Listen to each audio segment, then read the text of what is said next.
Hello everyone, Cesare here with more Final Fantasy XIV.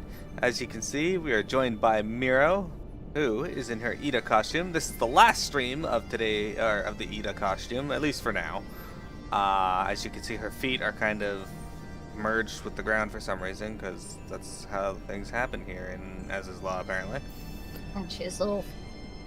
They definitely look like little feet here. I just want to let you know something, Miro. Hello. So when you started your spiel, I was like sarcastic. I was like jokingly mimicking you and making funny faces, and then I was like, "You can't see me anyway." It's true. And and Oogie was like, "You're weird." Oogie's not even here anymore. I think Oogie went back home. So Possible. I didn't see her, her food and water and stuff when I came out earlier. So I think she's back upstairs. All right. That's good, but as you can see, Piamet and Silly are both joining me today. We are here in Az's Law, and the reason we're here is because I have completed my Anima Weapon. Give me a sec here, and I will turn that back on. At least this step. So let me share screens with them, and get out of here. Anyway, and let me know if you can see that.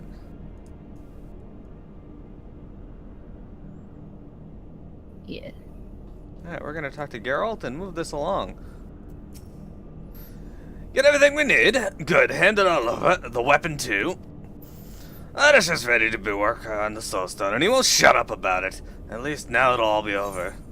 Alright, Rising Sun's awoken. We're gonna give him the enchanted rubber, the fast driving carbon coat, the divine water, and the fast acting catalyst. We read all these last time, so we're not gonna do it again. Good on you, lass. Now, then, let us make a weapon, eh? And we're gonna get this, the Vera Thragna. Vera Thragna.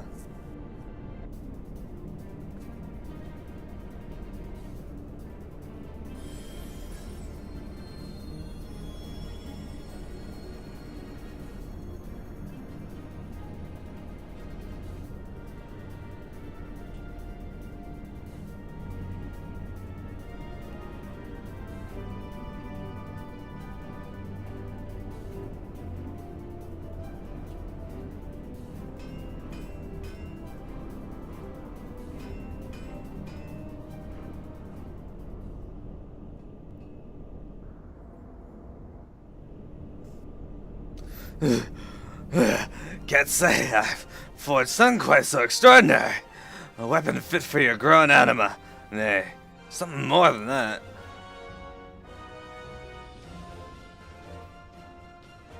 A beauty worthy of ballads. There, Thragna! The gods themselves will be jealous of knuckles so fine.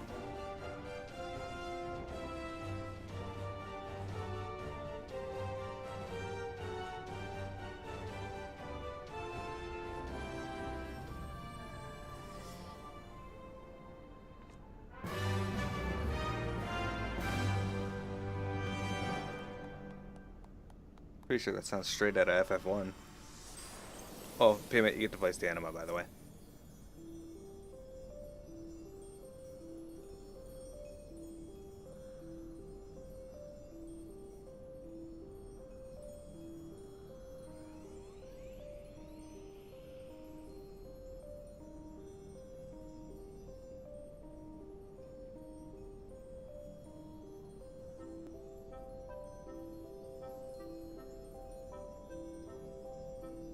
Thank you.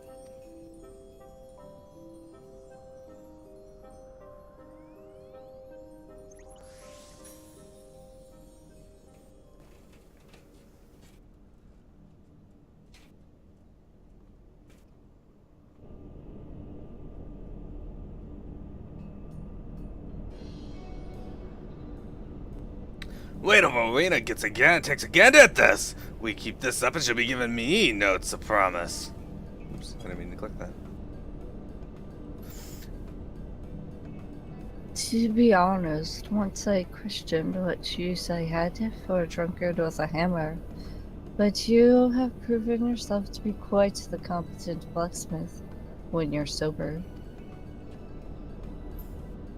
Miro, I'm at a loss as to how to express my thanks.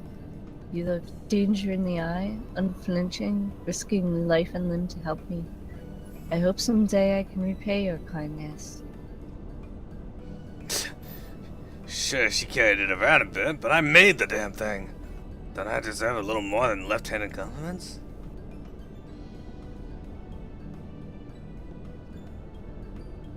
What? The Anima manifested again. When?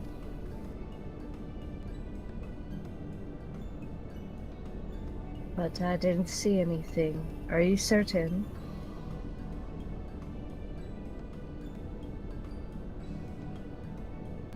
Why is it that only you are able to see the anima when it chooses to present itself? Maybe it's got no interest in the likes of you. I suppose the anima is not yet strong enough. Maybe, perhaps one day, after it has fully matured, we too will be able to behold its wonders.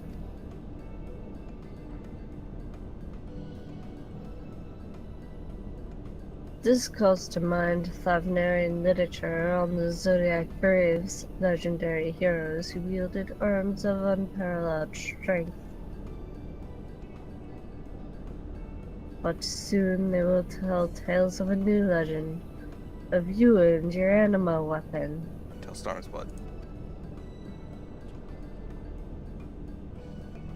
Don't be getting ahead of yourself, lad. There's not denying it's a beauty, but there's still room for improvement. You just said yourself the anime ain't fully matured yet. I do not need you to remind me of such things. I have kept a rather comprehensive account of everything we have done thus far. With all the data I have collected, it is only a matter of time before the next step in fostering the anima is clear.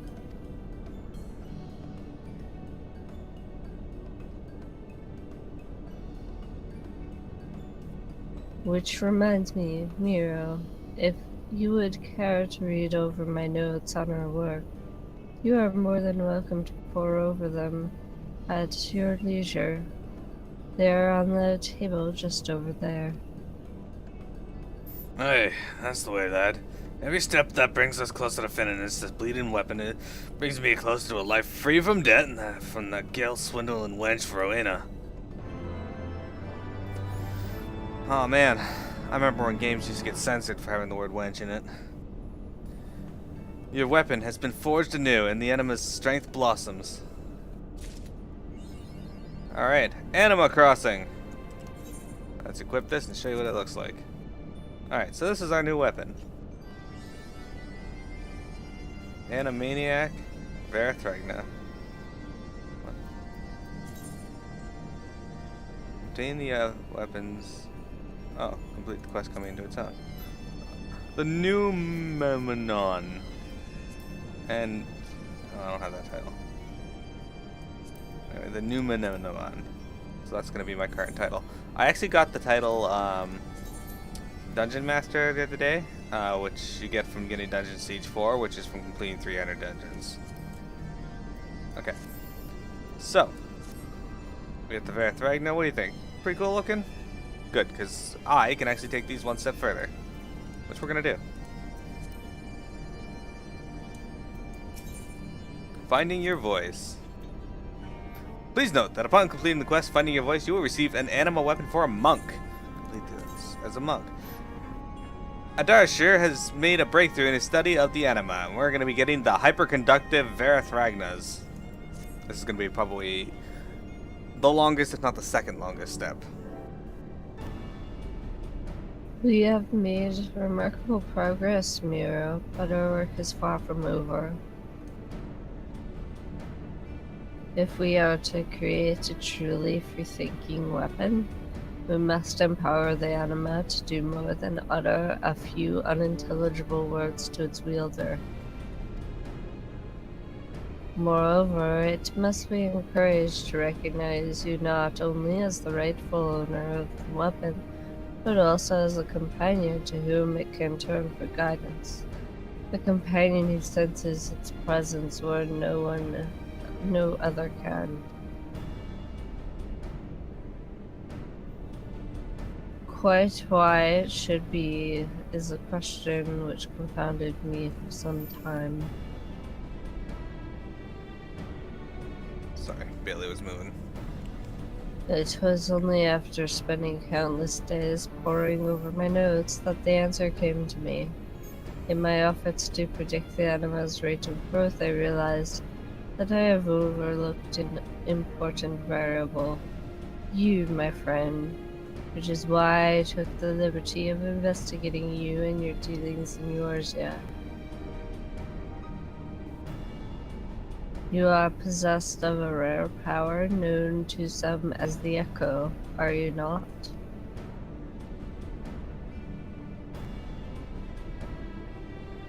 I have read that it conveys a preternatural sensitivity to the psyches of others. And what is the Anima but a nascent psyche? You're saying you've got to have special powers just to see the bloody thing? Special powers that only a handful of folks have got? Well, that's just great. That is, even if Mearo and her Echo sporting mates buy 10 weapons each, they'd like to spend the sums Rowena's got in mind. Meaning me debts are set to go unpaid. Unless, of course, you've thought of a solution.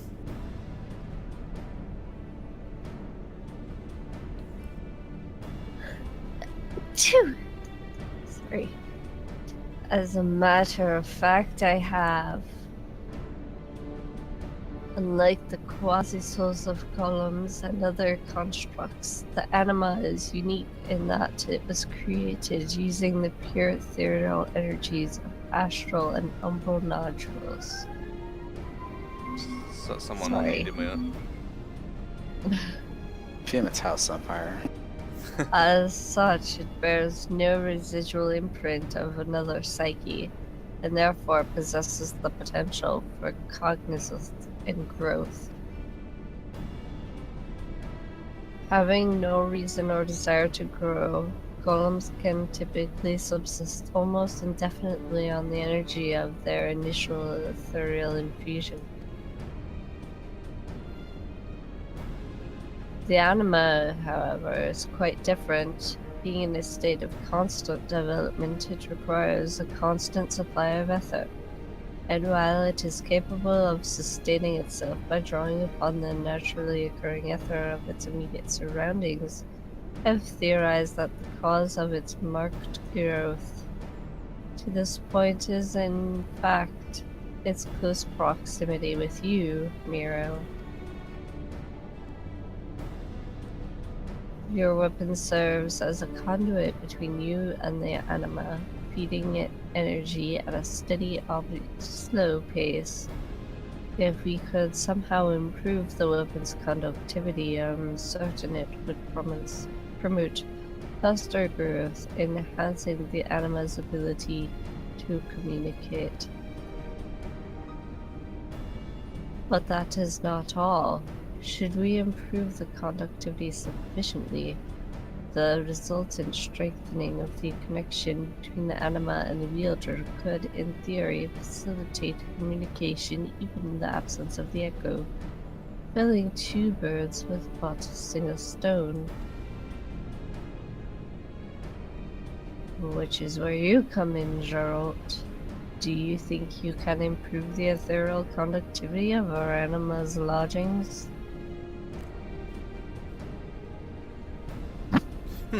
I can't bloody well say no now, can I? I reckon I should be able to get the aether flowing a bit fair between Mearo and the Anima, but it'll come at a cost. By improving the weapon's conductivity, it'll become extra sensitive to anyone touching it, and that includes me when I'm pounding on it with me hammer. So energy pouring into the Anima could muddle up whatever relations Mearo's got with it. I mean, if the bloody thing were to take after me instead of old Mearo here...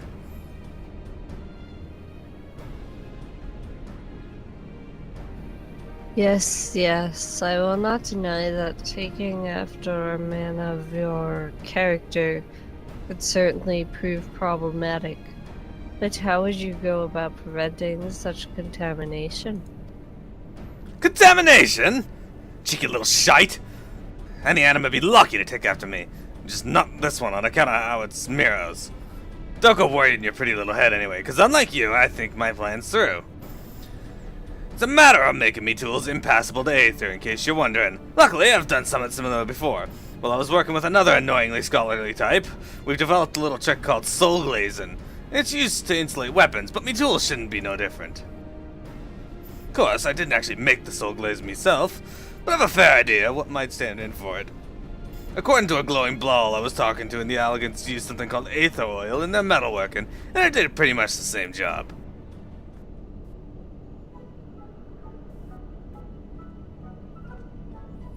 It's sure to be rare, expensive, or a bit of both, but you've got experience with that sort of thing, don't you, lass?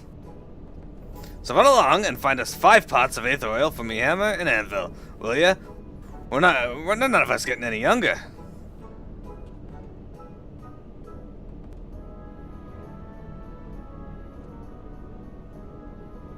I am, of course, grateful to you for identifying a solution. It is but a pity you did not think to ask for this glowing ball of yours, or to acquire it. Mayhap next time you could think your plan through a little more, yes? I apologize for this gross imposition, but I fear we must have that ether oil if we are able to proceed. In the meantime, Gerolt and I will continue researching how best to foster the Anima's development. They're gonna get no research done because I already have the aether oil. Alright. Okay, so I gotta...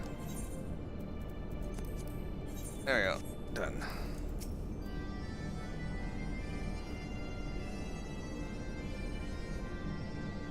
We shall set to work as soon as you return with the ether oil. It is 5 pots we require, don't forget.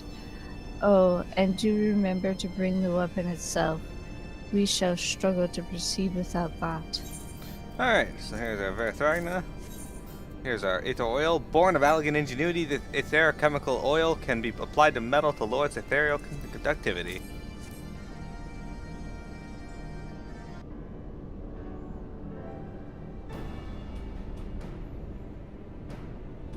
Well done, friend. While you were abroad acquiring these, we saw to the rather less onerous matter of our own preparations. In the process, we happened upon an archive with a particularly riveting selection of texts on etherical research that may well prove useful in the future. Alas, I was only able to steal a few cursory glances at their contents as Gerolt was intent upon sneaking off to drown himself in ardent spirits. Would that he were as keen to immerse himself in his work. Pious little prick! A young'un like you wouldn't understand. It's me muse, me inspiration. All me best ideas come after down and summon something strong. Is that right? Then what a pity you abstained for as long as you did. Had you only been a little more inebriated, mayhap you would have devised a plan which didn't involve putting Mearo in such trouble.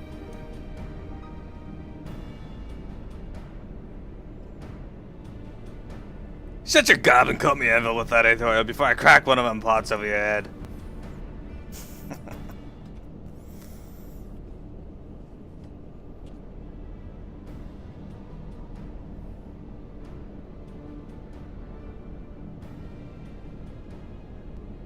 There, applying the oil was much easier than I expected. How did you fare with your hammer? She's oiled up and ready for action. There's no telling how long the coating will last, though. Time to get pounding. Indeed.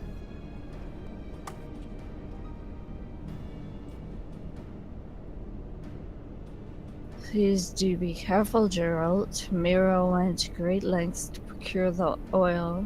I would not have her go all that trouble again through any error on our part. I think you're forgetting who you're talking to, lad. Man, they are always making weapons that are too good for their honors. Present company accepted, of course. Besides, I downed a bottle of the good stuff not long ago. Never felt better. Well, I am glad to hear. Wait, did you say a bottle? A whole bottle? Seven hells, man. I cannot in good conscience allow you to work in your condition. Bah, don't be so daft. If it weren't bad stuff. At least I don't think it was. I found it when you was reading all about the Mather comical was names. Anyway, there's only one way to find out how good it really was. It's hammer time!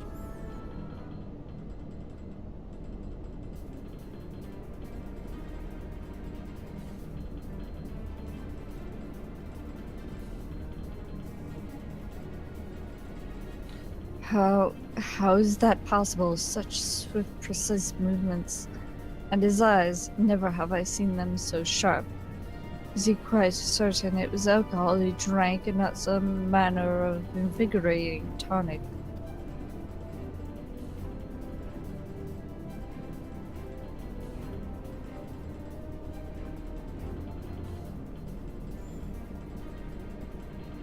This is not the drunkard I imagined when Rowena introduced us. Mayhap we should keep another bottle on hand. In case he should be required to craft something else, I mean. Miro just nods. Ah! A taste of me true talents. Next time, maybe you'll give old Gerolt when he tells you about the redeeming power of a stiff drink. Now then, Miro. Hold her up and see how she feels. Like an extension of your arms, I'll bet. What with the aether flowing so free. There we go, look at those. A genuine, bona fide, bleeding masterpiece. Fashioned for the realm's greatest adventurer by her greatest living blacksmith. Pair of hyperconductive Varathragna.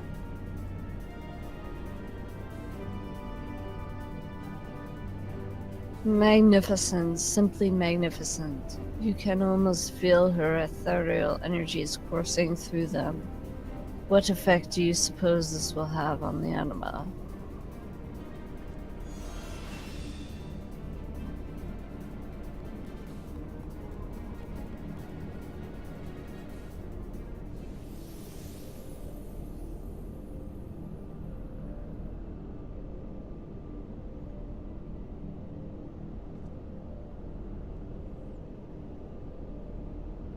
So morning.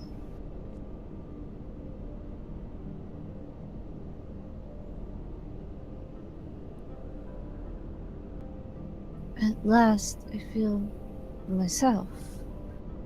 You would share your ether, the very essence of your being, to support me?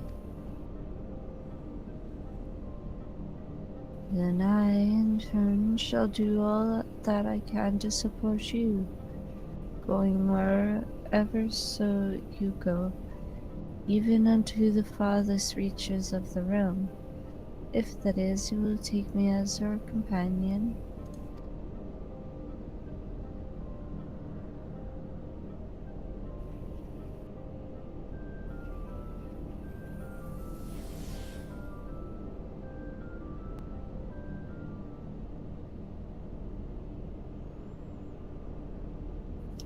Miro, I take it the Anima has spoken with you once again? That was a comparatively lengthy exchange, was it not? Far longer, certainly, than the scant whispers you described before. This is progress, my friend. Tangible progress. Should our young charge continue to develop at this rate, it may not be long before Gerolt and I can converse with it. At last, our goal of a free-thinking weapon is within reach.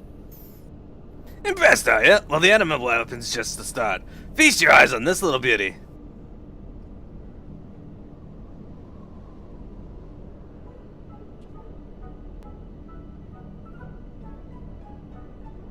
Well, Miro was off looking for Aether Oil. I went and for a little wander and found this thing, found me. I mean, I found it. Anyways, seeing as there ain't much these alligator contraptions can't do, I gave it a recipe for making spirits, and let me tell you, the thing's got a real knack for following instructions. A bit of work, I reckon we could probably teach it how to make weapons that look like Anima Weapon by bleeding dozen. It won't be real Anima weapons, of course, on account of there being no spirit inside, but you can be sure they'll sell. And seeing as how you helped me get there, I'll even let you have one half price. Can't say fair than that, eh? Have you no decency? We did not come here to fashion trinkets. We came here to imbue weapons with life. Life that should be respected. Respect and life don't come into it. I came here to pay off me debts, remember? And if that means making a few trinkets, I'll bloody well make them. Like it or not, where there's muck, there's money, and I mean to take it.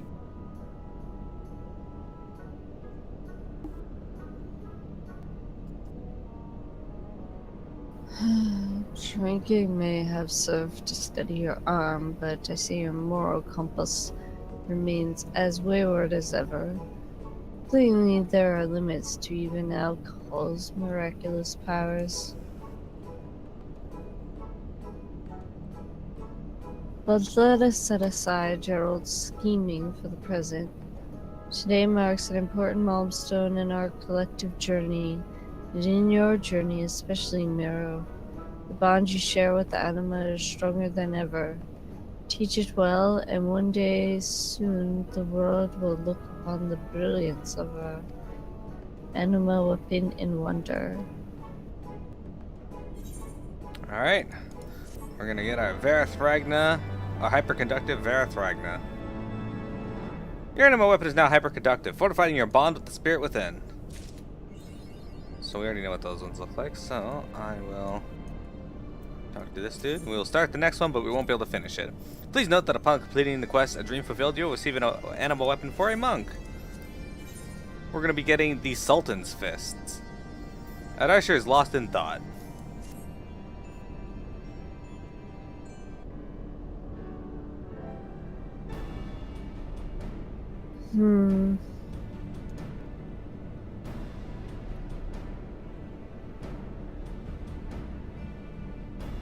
Save your breath, lass. He's been sitting there brooding ever since you left. Surely, I said. Surely if we just leave her be, swinging the weapon about as she please, the animal will grow on its own.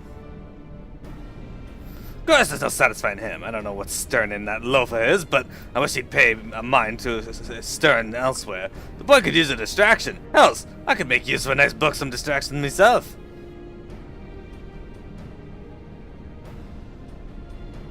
For the last time, please do not speak of such things. Not everyone shares your deplorable appetites.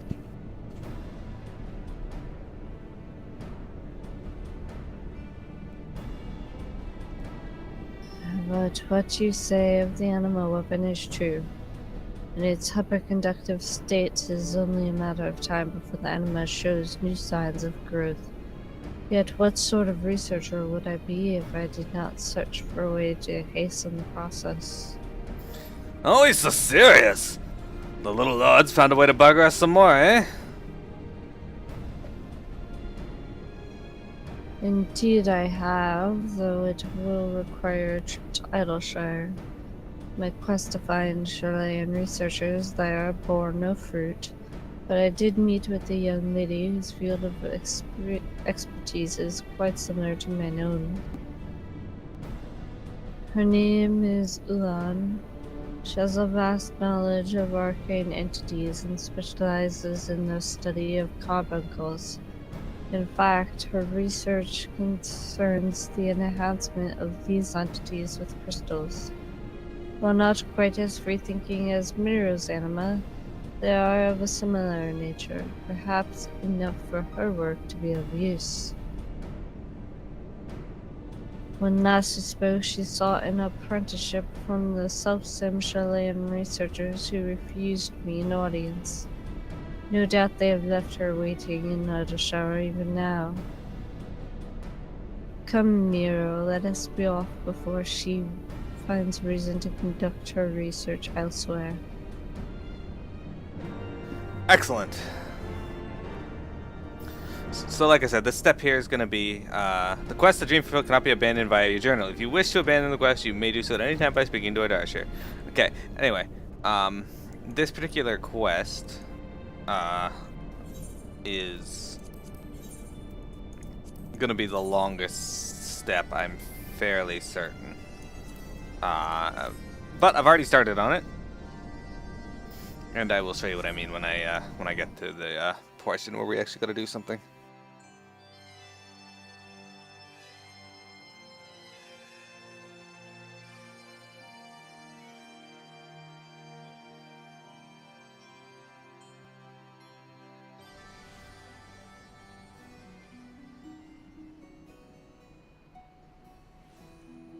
Okay, so Ula is up here. It's funny because there was this place was all crumbled and such when she was first implemented. But look at that. She's got a silver carbuncle with her. All right.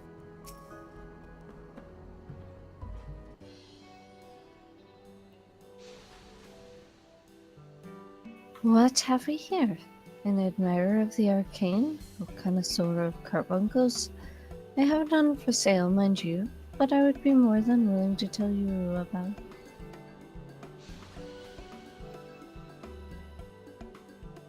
Ardashir, pray forgive me, madam, but I knew you were an acquaintance of his. Allow me to start anew.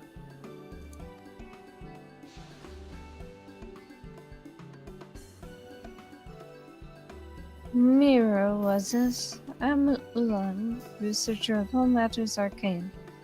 Pleasure to make your acquaintance. My luminous companion here is Diamond.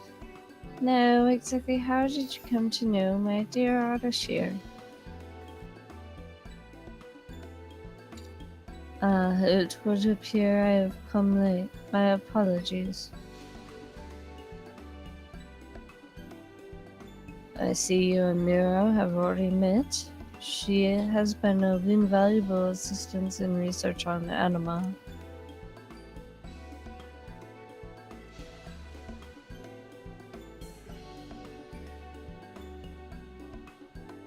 I see. Before you left Ardashir, you spoke of your preliminary proposal for the Shallayans. I would very much like to hear how your work has progressed thus far.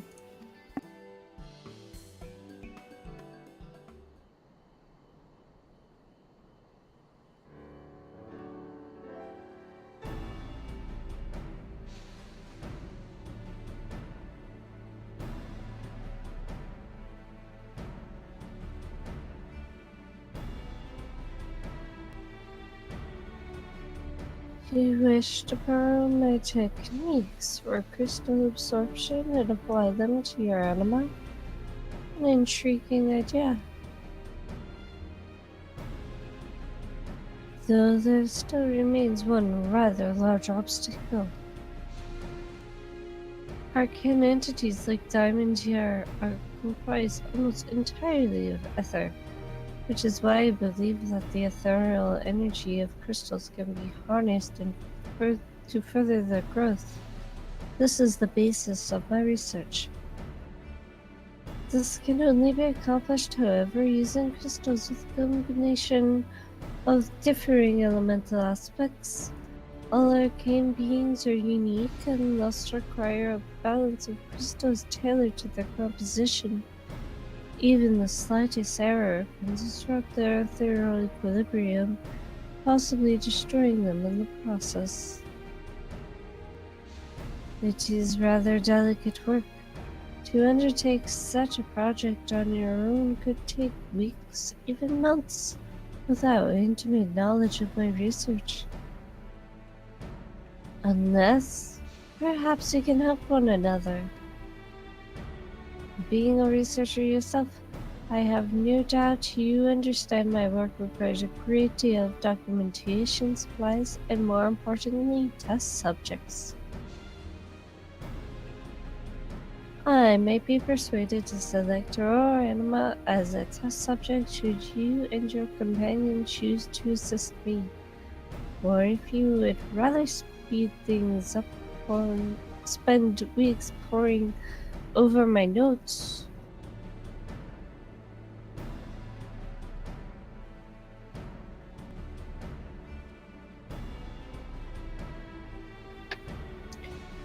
No, I think that is more than fair. Then we are agreed. You will supply me with literature to supplement my research, and your assistant here will bring me supplies. Here's a list of what I require.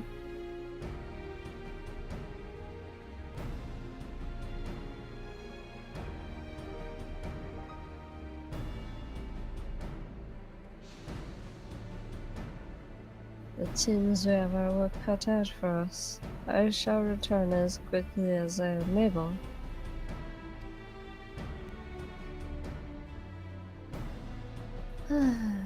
Those time together with me truly such an unpleasant proposition.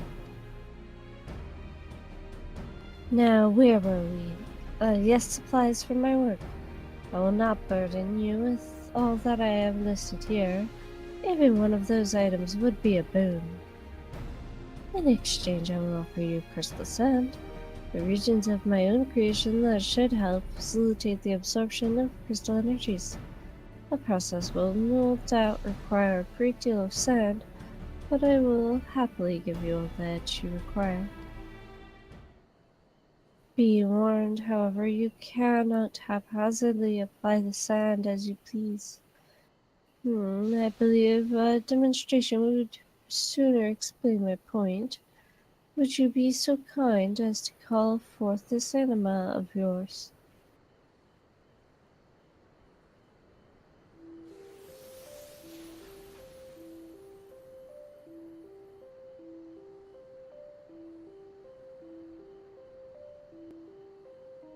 My, what a splendid thing you are.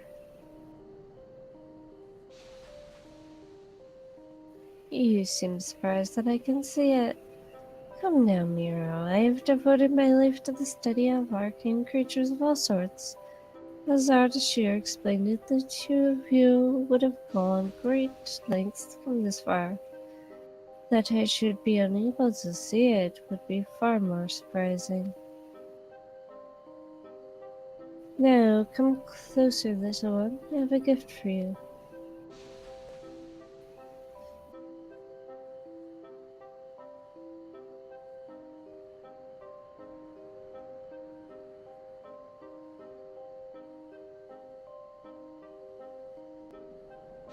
Miro, this woman means us harm. My body, it fades. We must flee.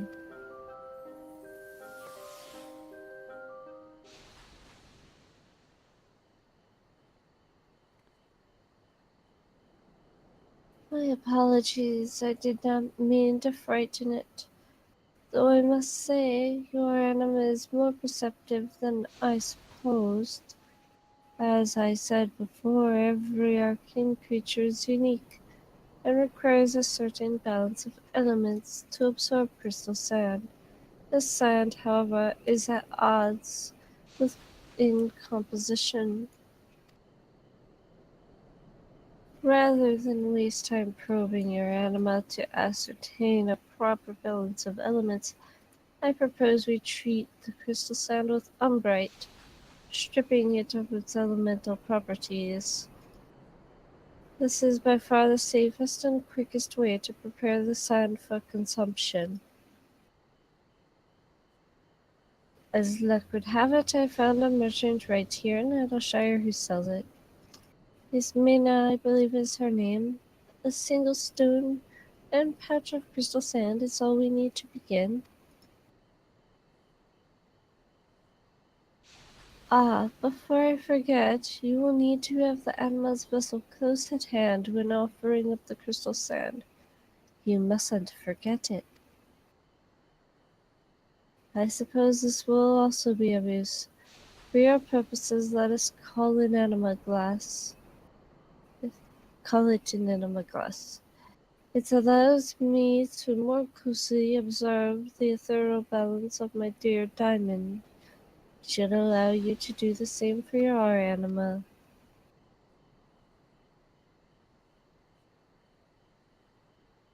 That should do for explanations. If you should have any questions, you are more than welcome to ask. When you have all we require, return to me and we shall make the Anima grow as never before. When requesting Ulan's assistance in developing the Anima, you must first speak with her while equipped with your hyperconductive Anima weapon, and then select Foster the Anima's growth. She will then take the crystal sand and umbrite to create treated crystal sand. This process can be repeated as long as you have the requisite items in your inventory. Treated crystal sand can be used to raise the 5 attributes associated with your Anima as you see fit. The 5 attributes associated with your Anima are critical hit rate, accuracy, determination, parry, and skill speed. You can review the items to be exchanged for crystal sand at any time by accessing Ulan's notes in your inventory. Moreover, you can view the progress of your Anima at any point by accessing your Anima glass in your inventory. Alright. Let's stop sharing for a second. Who sent me a message? That would be...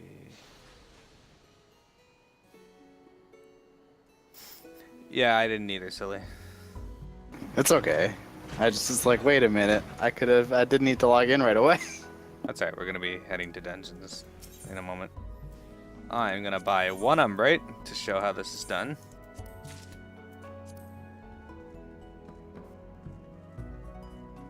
Alright, so what this is entailing is we got to go talk to Ulan here. We will say exchange items for crystal sand. Now there's a whole bunch of things you can do. When I was leveling, I primarily did blue gatherer's scripts because that was the easiest for me. But you can also use crafting materials. These here, Garland Steel, Celestine, and Hyalgan. Amber encased Vialkins, which you get from leaf quests. You can use astral expected materia or umbral aspected materia, which are just elemental materials. You can use demi materias, though they require a lot for that. You can use moonstones, which I am going to be using because they're easy to get. Primal pieces, stuff you get from the bosses, the elemental bosses. Other items, which is Savnari Enchanted Mist, which I'll also be using. Mahahi Farthings and Algan Catalyst. I won't be doing that because that takes too long. And you can also use unidentifiable bones. The benefit here is they've upped the amount that you get per turn-in, so I'm going to get 4 per turn-in instead of just 2 as I turn in these moonstones. And I'll do the same here, except I can do 4, so I'll be getting another 8 with these. There we go, I'm up to 12. So that's why this is going to take a while. So we're going to hit Foster Anima's Growth. We're going to treat the sand. I only have 1 umbrite, so I'm going to do this once. There we go. I got 3 points. So then you put them in whatever one stat you want. I'm going to be putting them into critical hit rate first. So there you go. And if you notice, the growth meter at the top here has 2 bars. When it gets past the first bar, I'll probably record the scene that appears, and then I will continue on.